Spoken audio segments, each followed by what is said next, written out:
네, 하나님 말씀 함께 봅니다. 함께 보실 하나님 말씀은 사무엘하 22장입니다. 사무엘하 22장 1절에서 20절 말씀입니다.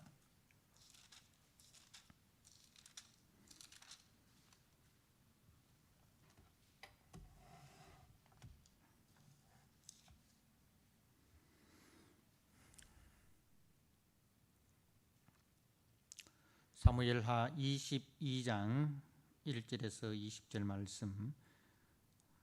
말씀을 봉독드립니다. 여호와께서 다윗을 모든 원수의 손과 사울의 손에서 구원하신 그 날에 다윗이 이 노래의 말씀으로 여호와께 아뢰어 이르되 여호와는 나의 반석이시요 나의 요새시요 나를 위하여 나를 건지시는 자시요 내가 피할 나의 반석의 하나님이시요 나의 방패시요 나의 구원의 뿔이시요 나의 높은 망대시요 그에게 피할 나의 피난처시요 나의 구원자시라 나를 폭력에서 구원하셨도다. 내가 찬송받으실 하나님께 아뢰리니 내 원수들에게서 구원을 받으리로다. 사망의 물결이 나를 애우고 불의의 창수가 나를 두렵게 하였으며 스올의 줄이 나를 두르고 사망의 올무가 내게 이르렀도다. 내가 환난 중에서 여호와께 아뢰며 나의 하나님께 아뢰었더니 그가 그의 성전에서 내 소리를 들으시며 나의 부르짖음이 그의 귀에 들렸도다. 이에 땅이 진동하고 떨며 하늘의 기초가 요동하고 흔들렸으니 그의 진노로 말미암음이로다. 그의 코에서 연기가 오르고 입에서 불이 나와 사름이여 그 불에 숯이 피었도다. 그가 또 하늘을 드리우고 강림하시니 그의 발 아래는 어두캄캄하였도다. 구름을 타고 나르시며 바람 날개 위에 나셨도다. 그가 흑암고 모인 물과 공중의 빽빽한 구름으로 둘린 장막을 삼으시며 그 앞에 있는 광채로 말미암아 숯불이 피었도다. 여호와께서 하늘에서 우레소리를 내시며 지존하신 자가 음성을 내시며 화살을 날려 그들을 흩으시며 번개로 무찌르셨도다. 이럴 때에 여호와의 꾸지람과 콧김으로 말미암아 물밑이 드러나고 세상의 기초가 나타났도다. 그가 위에서 손을 내미사 나를 붙드시며 많은 물에서 나를 건져내셨도다. 나를 강한 원수와 미워하는 자에게서 건지셨으며 그들은 나보다 강했기 때문이로다. 그들이 나의 재앙의 날에 내게 이르렀으나 여호와께서 나의 의지가 되셨도다.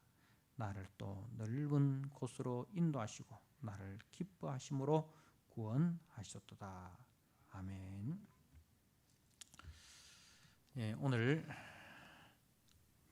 사무엘하 22장 1절에서 20절 말씀 2절에 있는 여호와는 나의 반석이시요 라는 제목으로 말씀을 함께 나누고자 합니다. 오늘 이 사무엘하 22장의 말씀은 시편 18편과 똑같습니다. 다시 말해서 이 말씀은 다윗의 노년에 이제 자기 인생을 돌아보면서 하나님 앞에 드리는 인생의 고백이다. 인생의 고백이다. 그렇게 볼 수가 있습니다.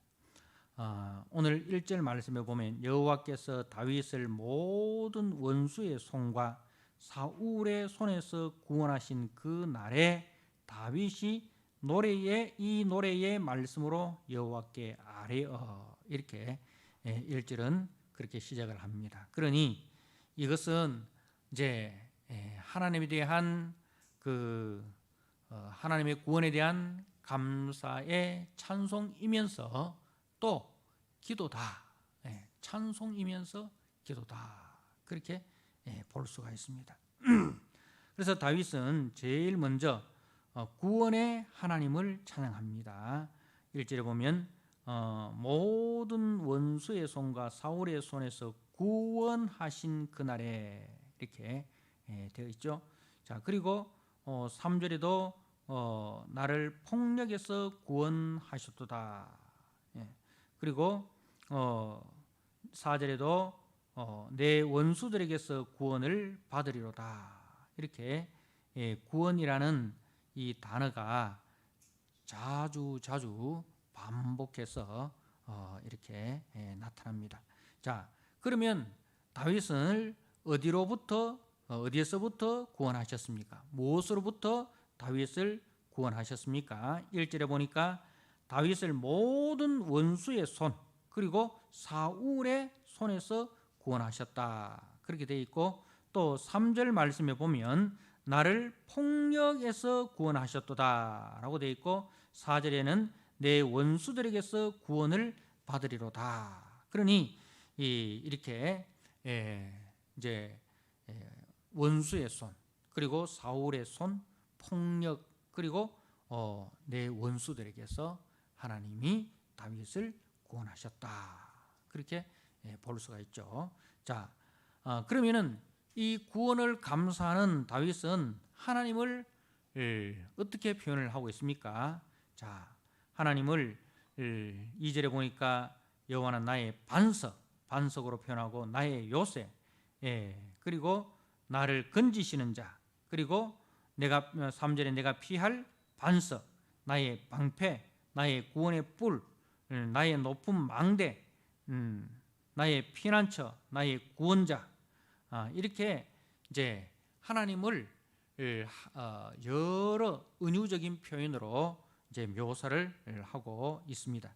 다시 말해서 이 모든 그 단어들은 다 전쟁에서 방어하기 위해 사용하는 용어들입니다.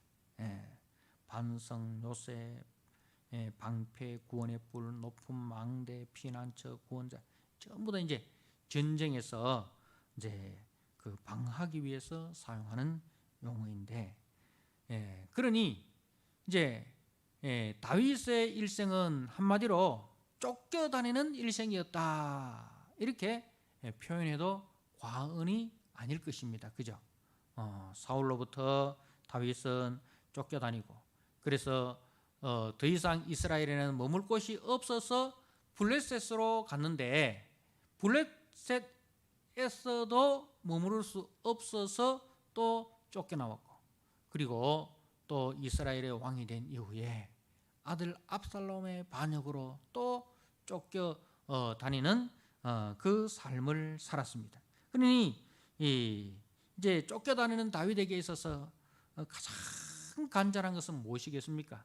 안전한 피난처죠. 그죠? 안전한 피난처고, 그리고 든든한 구원자가 다윗에게는 가장 필요한 존재였습니다. 자, 그러면은 그 안전한 피난처 그리고 든든한 구원자가 누구십니까?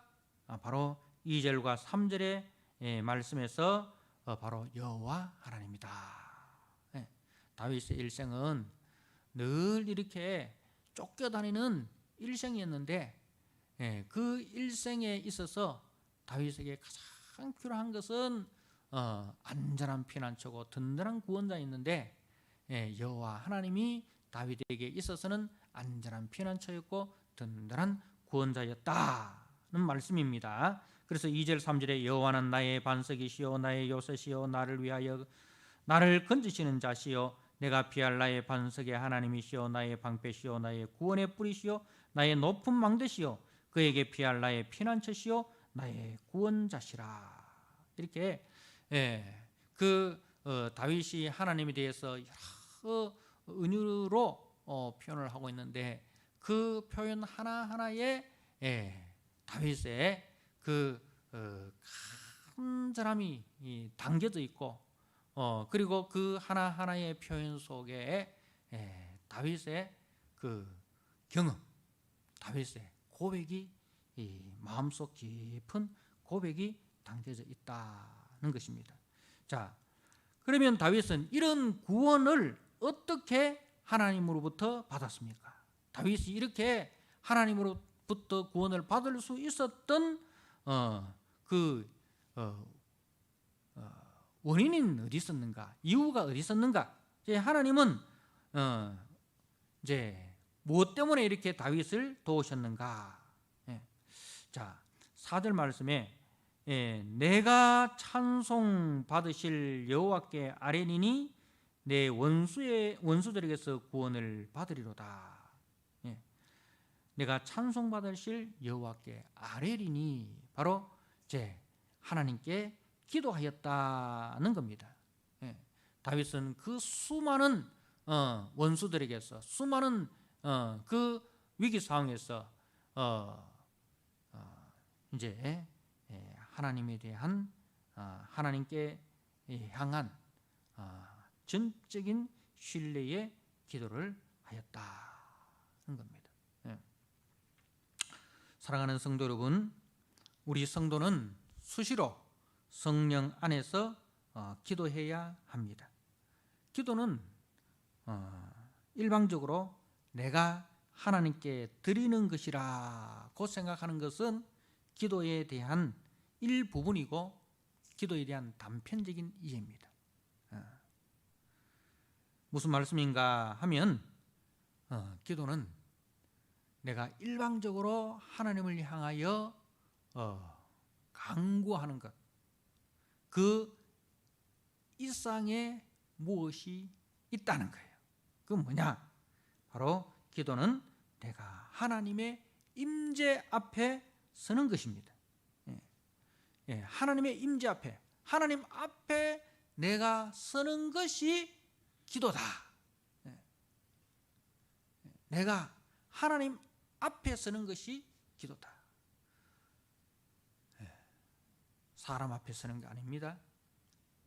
세상의 어떤 힘 있는 권력자 앞에 서는 것이 아닙니다. 항상 하나님 앞에 내가 서는 겁니다. 내가 힘들고 어려울 때도 하나님 앞에 서고, 내가 전쟁에서 승리하고 내가 영광 가운데 있을 때도 하나님 앞에 서는 거예요. 그게 기도예요. 무슨 말씀인가 하면요, 우리가 힘들고 어려우면 어떻습니까? 어떤 마음이 듭니까? 하나님 어디 있어? 하나님이 있으면 이렇게 하나님을 신실하게 의지하는 나에게 이런 고난을 주실 수 있어? 하면서 힘들고 어려울 때 하나님의 임재에서 벗어나고자 하는 거예요. 다윗이 여러분 얼마나 많은 고난을 당합니까? 사울로부터 뭐 고난 당할 만한 짓을 하기는커녕 오히려 사울에게 충성밖에 한 일이 없어요. 그런데 그 사울로부터 다윗이 계속적으로 고난을 당하고 쫓김을 당합니다. 자, 어떤 생각이 들겠습니까? 하나님이 살아계시다면, 하나님이 나와 함께 계신다면 왜 저 사울을 하나님께서 데려가지 아니하시고 끊임없이 나를 쫓도록 하시는가? 그런 생각이 들지 않겠습니까?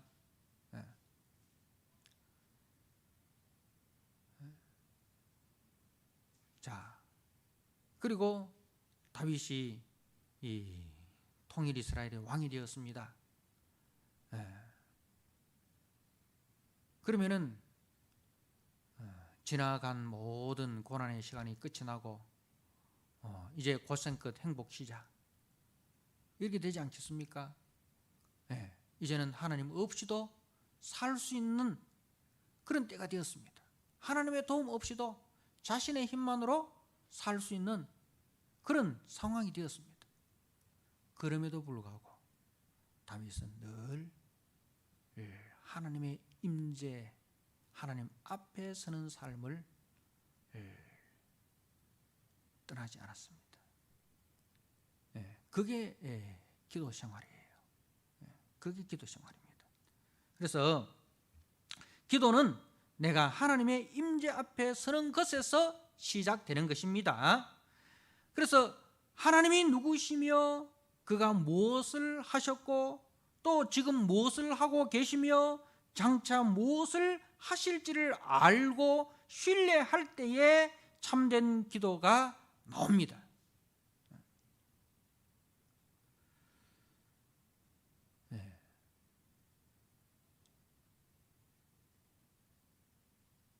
하나님이 누구신가?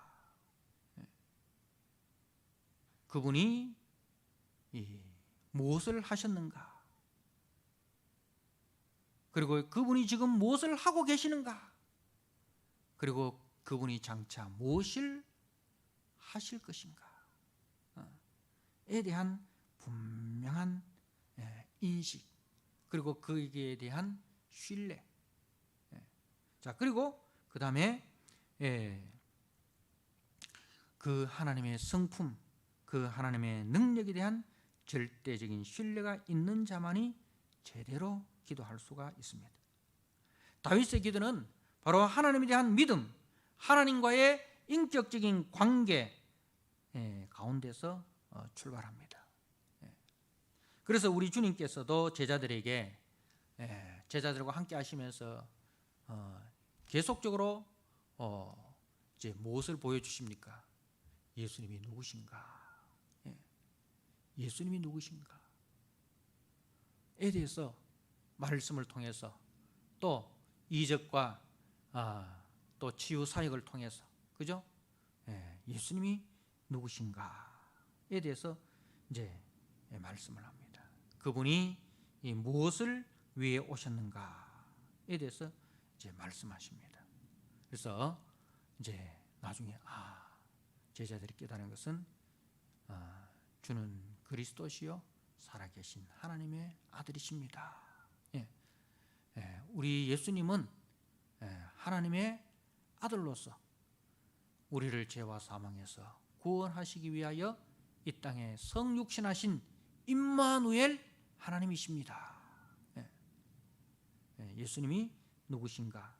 그분이 왜 오셨는가에 대해서 계속해서 말씀을 하시는 거예요. 그래서 그 예수님에 대한 그 신뢰, 그리고 그 예수님과의 인격적인 관계를 계속해서 이제 연습을 시키는 거예요. 자, 그리고 이제 그분이 이 승천하시면서, 십자가 부활 이후에 승천하시면서도 저들에게 내가 세상 끝날까지 너희와 항상 함께 하시겠다, 그렇게 약속하셨습니다. 세상 끝날까지 너희와 항상 함께 하시겠다. 그리고 그 함께 하신다는 증표로 성령을 보내주셨습니다. 그리고 그 성령님께서 우리 가운데 성전 삼고 지금 또 거하고 계십니다. 그래서 이제 이 보이지 않는 하나님이 보이는 말씀으로 우리에게 말씀하고 계십니다. 그래서 우리는 그 말씀을 통해서 보이지 않는 하나님을 보고 믿는 것입니다. 그것이 바로 신앙생활이고, 그것이 바로 기도의 출발점이라는 거예요. 그래서 우리가 기도할 때 허공을 향해서 기도하는 게 아니에요. 단지 우리의 소원을 아뢰고 끝내는 게 아니에요. 기도는 내가 믿는 하나님에 대한 인격적인 신뢰, 내가 믿는 하나님에 대한 인격적인 신뢰, 그것을 바탕으로 내가 힘들고 어려울 때나, 내가 부유하고 잘날 때나 잘나갈 때나, 나의 형편과 나의 상황에 관계없이 늘 그 하나님의 임재 가운데 거하는 것. 그래서 기도는 거기서 시작이 된다는 겁니다. 그러므로 기도는 제일 먼저 하나님이 하신 일을 묵상을 하고, 그리고 그 하나님에 대해 신뢰하고, 그리고 그 하나님에 대해서 감사하고 찬송함으로 시작이 되는 거예요. 여러분, 기도는 다시 한번 말씀드리지만은 하나님이 하신 일을 묵상하는 데서 시작하십시오. 하나님이 무엇을 하셨는가? 하나님이 천지 만물을 창조하셨습니다. 하나님이 나를 하나님의 형상으로 지으셨습니다. 하나님이 죄인된 나를 위하여 그 아들을 대속제물로 내어주셨습니다. 하나님이 지금 또 나를 사랑하셔서 성령님으로 하여금 나와 함께하게 하십니다. 그리고 그 하나님께서 우리 주 예수 그리스도의 십자가 부활로 나를 사랑의 아들의 나라로 옮겨 주셨습니다. 그게 하나님이 누구신가? 이 하나님이 하신 일을 묵상을 하십시오. 그리고 그 하나님에 대해서 신뢰하고 감사하고 찬송하십시오. 기도는 거기서 시작이 되는 거예요. 그래서 기도는 때로는 여기서 오늘 이 22장이 뭐예요? 다윗의 고백이면서 찬송이면서 기도잖아요. 그죠? 그러니까 찬송과 기도, 고백, 이 같이 이렇게 하나가 되는 거예요. 그래서 기도를 우리가 단지 아뢰는 것으로만 내 형편을 그냥 주님 앞에 아뢰는 일방적인 통보로만 생각하면 안 됩니다. 하나님 이렇게 해주세요, 저렇게 해주세요, 이렇게만 생각하지 마시라는 거죠. 그러면 내가 아랠 거 없으면, 내가 이 땅에 뭐 필요한 게 없으면, 아쉬운 게 없으면 기도가 줄어들겠죠. 그래서 제가 어릴 때만 해도 우리 어머니 세대들, 아버지 세대들, 우리 부모님 세대들 기도를 많이 하셨습니다. 경제적인 어려움, 자녀들의 문제, 남편의 문제, 어려움이 많으니까 기도를 많이 했어요.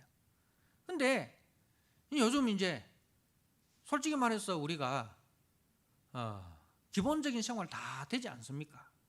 먹고 사는 문제 힘들죠. 그렇지만 옛날에는 우리가 절대적으로 빈곤했지 않습니까? 그죠? 절대적 빈곤이죠. 지금은 상대적 빈곤이지만은 옛날에는 다 우리가 절대적으로 빈곤한 가운데 있었어요.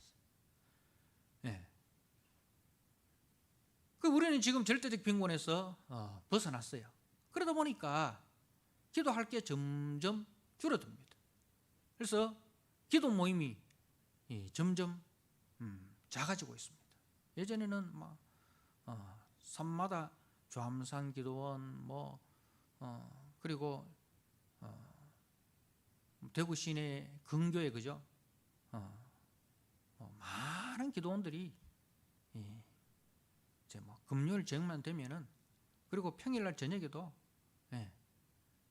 사람들이 그야말로 인산일을 이루지 않았습니까? 저도 대학 다닐 때 주변의 기도원을 쭉 이렇게 다녔는데 그때마다 사람들이 참 많았어요. 근데 요즘은 기도원에 가면 사람들이 없어요. 그래서 기도원들이 다 힘들어가지고 다 문 닫거나 그렇게 되어버렸어요. 그리고 기도를 단지 나의 필요를 아뢰는 것으로만 우리가 배우고 또 그렇게 인식되기 때문에 솔직히 지금 별로 아랠 게 아쉬운 게 없다 이 말입니다. 별로 아쉬울 게 없단 말입니다. 기도는 거기서 시작하는 게 아닙니다. 기도는 하나님이 하신 일을 묵상하고, 그리고 그 하나님에 대해서 신뢰하고 감사하고 찬송함으로 기도가 시작이 되는 거예요. 그래서 이 인격적인 관계와 신뢰 아래서 나의 상황을 아뢰고 모든 상황 속에서 하나님의 자녀로서 살아갈 수 있도록 그렇게 요청하는 겁니다. 하나님, 내가 이렇게 가난하고 힘듭니다. 그러나 이 가운데서도 내가 천지를 창조하신 하나님의 자녀의 그 품격을 잃지 않게 해 주십시오. 내가 이렇게 지금 힘들고 어렵고 또 물질적으로 가난하고 육신적으로 내가 건강이 약하지만 이 가운데서도 하나님의 그 천지 만물을 창조하신 온 우주의 하나님이신 그 하나님의 자녀로서의 품격을 훼손하지 않게 해주십시오. 그리고 내가 세상에서 소위 성공하더라도 그 성공에 도취되지 않고 나는 여전히 온 천지 만물을 창조하신 하나님 앞에서 하나의 피조물일 뿐이라고, 하나님께서 지금도 나를 오라 하시면 나는 모든 것을 내려놓고 하나님께로 가야만 하는, 하나님께 종속된 그런 존재인 것을 잊지 않게 하여 주옵소서.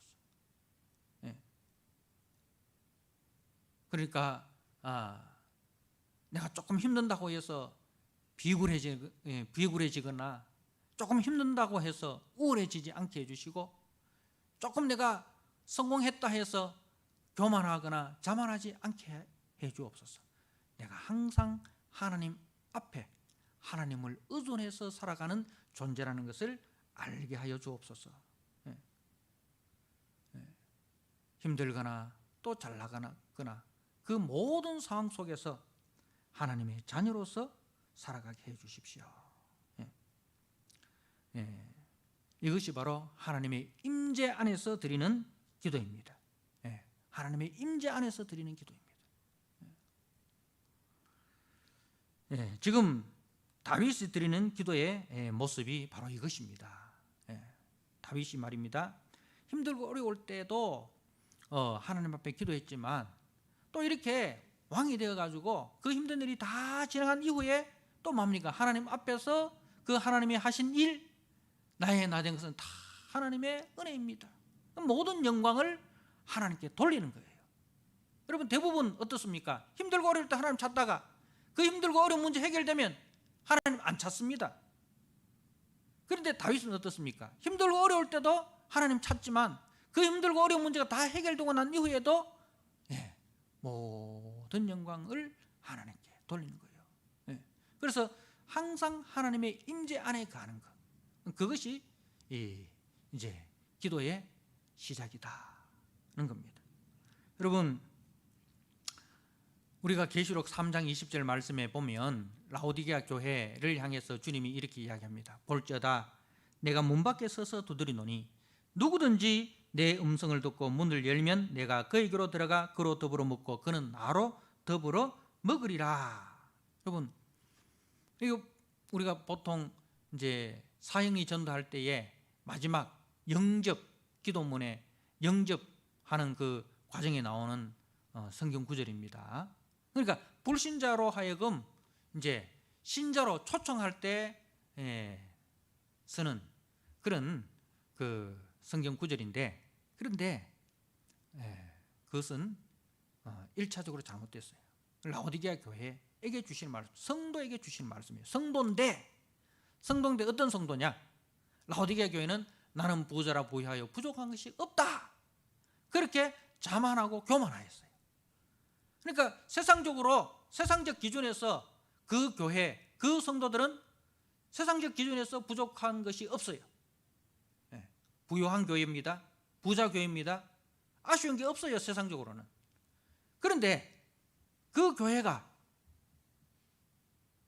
주님과 주님의 임재 안에 거하지 않는 거라. 주님의 임재 안에 거하지 않는 거라. 주님이 지금 어디 있습니까? 내가 문 밖에 서서 두드리더니. 주님이 지금 어디 있어요? 라오디게아 교회 문 밖에 있는 거예요. 주님이 이 교회 안에 주인이 아니고 교회의 머리가 아니라 교회의 머리 대신 주님이 교회 문 밖에 서 있는 거예요. 왜? 라오디게아 교회가 예수님을 문 밖에 쫓아버린 거예요.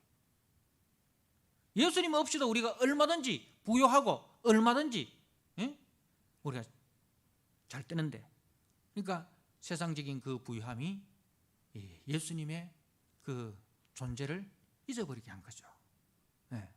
그래서 그 교회를 향해서 주님이 내가 문 밖에 서서 두드리노라. 지금이라도 내 음성을 듣고 문을 열면 내가 그에게로 들어가 그로 더불어 먹고 그는 나와 더불어 먹으리라. 바로 주님은 이 라오디게아 교회에게 무엇을 요구하고 있습니까?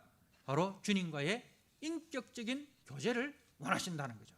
인격적인 교제와 인격적인 사귐을 원하신다. 주님이 가장 원하시는 것이 천천의 수양과 만만의 강수 같은 기름이 아니라 주님과의 인격적인 교제와 인격적인 사귐을 원하신다. 바로 주님과의 인격적인 교제와 사귐이 없는 성도에게 주시는 말씀이라는 것입니다. 여러분, 예전에 저희 세대가 결혼할 때만 해도 이제 이렇게 결혼을 했어요. 처음에는 그냥 월세로 시작을 합니다. 월세로 시작을 하고 뭐 살림도 이제 살면서 하나씩 장만하잖아요. TV도 살면서 장만하고, 냉장고도 살면서 장만하고, 세탁기도 살면서 장만하고, 그렇게 이제 단칸방에 단칸방 월세 얻어 가지고 살림 다 장만하지도 못하고 살면서 한 푼 두 푼 저축해 가지고 그렇게 살림살이를 장만해 갑니다. 그러면서 이제 애가 태어납니다. 자, 그래서 그 단칸방에서 함께 웃고 함께 울면서 함께 노력하면서 살림살이 하나씩 장만해 가는 그 기쁨, 그 감격, 거기서 아이가 태어나고 그 아이와 함께 먹고 마시고 이야기하면서 자라가는 그 모습, 그게 가정의 모습이었습니다. 그 속에서 부부의 사랑이 더 익어가고, 그 속에서 가족 사랑이 더 익어가고, 그렇게 오손도손, 그죠? 그렇게 이제 그 끈끈하게 가족 사랑이 익어갔습니다. 그런데 오늘날 세대들은 어떻습니까? 오늘날 세대들은 완벽하게 갖추어서 결혼을 하려고 합니다. 그러니까 결혼 이제 연령대가 점점 늦어지잖아요. 다 갖추어서 이제 결혼을 하려고 하니까. 그러니까 모든 것을 완벽히 갖추어 결혼을 시작하고, 그러니까 방도 이제 세 칸이 되어야 되잖아요. 그래서 남편 방, 아내 방, 자녀 방, 다 방이 하나씩 따로따로 다 있는 거예요. 그러다 보니까 공간의 독립, 그리고 시간의 독립, 모든 것이 독립이야. 함께하는 시간, 함께하는 공간이 약속을 해야 돼. 일주일에 토요일 저녁만큼은 가족끼리 같이 밥 먹자. 그렇게 사정사정 약속을 해야 그 일주일 동안 토요일 저녁 그 함께 먹는 그때만이 우리가 같은 공간에 있을 수 있고 같은 시간에 있을 수 있는 거예요. 그 일주일 동안 그렇게 만나보다 보니까 서먹서먹해. 그러니까 밥 먹을 때까지 엄마가 밥 차릴 동안에 아버지는 아버지 휴대폰 보고, 아들은 아들 휴대폰 보고, 딸은 딸 휴대폰 보고, 다 그렇게 있다가 그렇게 이제 밥 먹는 거예요. 서로 이제 간섭하지도 않고 독립적으로 살아가는, 거기서는 그 가족이라는 끈끈한 연대감, 끈끈한 사랑이 사역하지 않습니다. 제가 왜 이야기를 하느냐면, 우리가 하나님과의 사귐도 바로 이렇다라는 거죠. 우리가 모든 것을 다 갖추어서 신앙생활을 하려고 하면 안 된다는 거죠. 이 하나님과의 그 끈끈한 그 가족에 살려고 하면 부족하면 부족한 대로 거기서 하나님과 만나고, 거기서 하나님과의 교제하고 하나님과 사귀면서, 그래서 세월을 뒤돌아봤을 때 내가 경험한 하나님이 이제 보여지는 거죠. 그래서 오늘 이 말씀은 이제 하나님은 다윗을 통해서, 다윗의 인생을 통해서 하나님이 어떤 분이신지를 나타내시는 거예요. 그래서 지금 이 사무엘하 22편이 다윗의 노래이기도 하지만 다윗을 통해 나타난 하나님입니다. 하나님이 주인이에요. 다윗을 통해서 나타난 하나님, 다윗이 노래하는 하나님인 거예요. 그래서 바로 다윗을 통해서 우리가 믿는 하나님이 어떤 분이신지를 보여주는 겁니다. 다윗이 연약하고 힘들어할 때도 여전히 하나님은 함께 계셨고, 그리고 그 일을 통해서 자신을 자랑하고 높이는 교만을 꺾으시고 겸손히 하나님을 의지하고 그래서 연약한 형제를 동정할 줄 아는 사람으로 만들어 가시는 하나님이시다. 실패해도 낙담치 않고 하나님을 의존하여 다시 일어나고 성공해도 교만하지 않고 하나님께 영광을 돌리고 이웃과 함께 그 성공을 나누는 사람으로 하나님이 세워가십니다.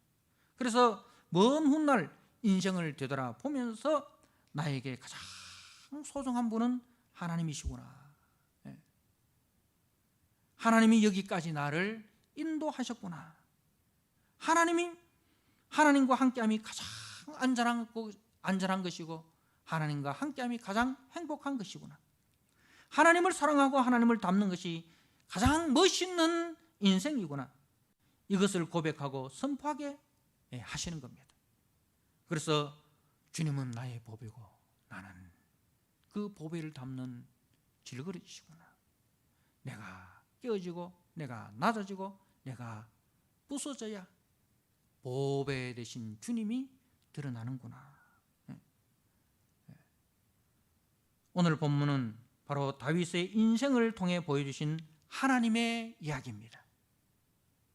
다윗의 이야기처럼 보이지만은 바로 다윗을 통해 보여주신 하나님의 이야기. 다윗의 인생은 하나님의 노래가 되고 다윗의 인생은 하나님을 연주하는 악기가 된 것입니다. 여러분, 우리 인생에도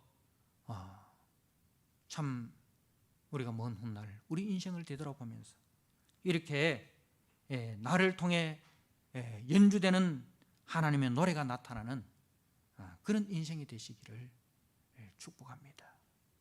기도하겠습니다. 하나님 아버지, 오늘 사무엘하 22편이 다윗이 그 인생의 마지막 후반부에서 자신의 인생을 되돌아보면서 자신과 함께 하셨던 그 하나님을 찬양하고 그 하나님을 노래하고 그 하나님께 감사하고 그 하나님께 기도를 드립니다. 하나님 아버지, 바로 오늘 말씀은 다윗의 이야기가 아니라 다윗을 통해 나타난 하나님 이야기인 것을 저희들이 알았습니다. 하나님 아버지, 우리도 우리의 인생 후반부의 마지막 부분에 나를 통해 나타나신 하나님이 어떤 분인지를 이렇게 아름다운 고백으로 주님 앞에 고백하고 주님께 감사하고 주님께 노래하고 주님께 기도할 수 있는 우리 인생들이 되게 하여 주옵소서. 힘들 때, 어려울 때, 인생의 비바람이 몰아칠 때도 늘 하나님의 임재 가운데 있게 하시고 세상적으로 아쉬운 것이 없고 세상적으로 모든 것을 다 가졌다 하더라도 그 속에서도 자만하지 않고 하나님의 임재 가운데 거하는 자 되게 하여 주시옵소서. 그리하여 하나님이 내 인생의 가장 귀한 보배고 나는 그 보배를 담고 있는 질그릇일 뿐임을 고백하며 나는 낮아지고 나는 깎여지고 나는 부서지고 내 안에 거하시는 보배로우신 주님만을 드러내는 우리 인생들이 되게 하여 주옵소서. 예수님께 하신 이름으로 감사하며 기도드리옵나이다. 아멘.